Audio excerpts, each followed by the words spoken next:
Sana söylüyorum, gözleri güzel.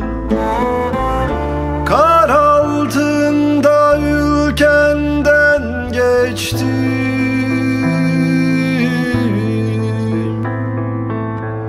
Yürüdüm soğuk sularından içtim. Kar altında ülkenden geçtim.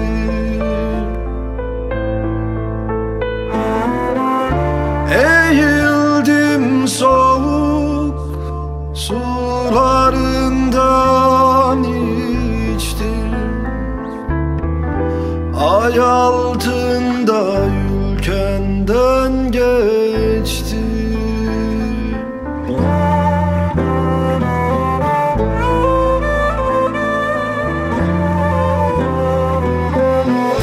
Beyazdı her yer, bembeyazdı.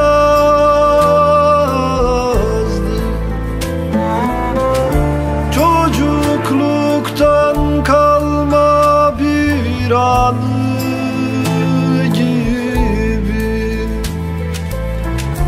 Yaşamadım anlattın, o yerlerden geçtim. Kar altında ülkenden geçtim.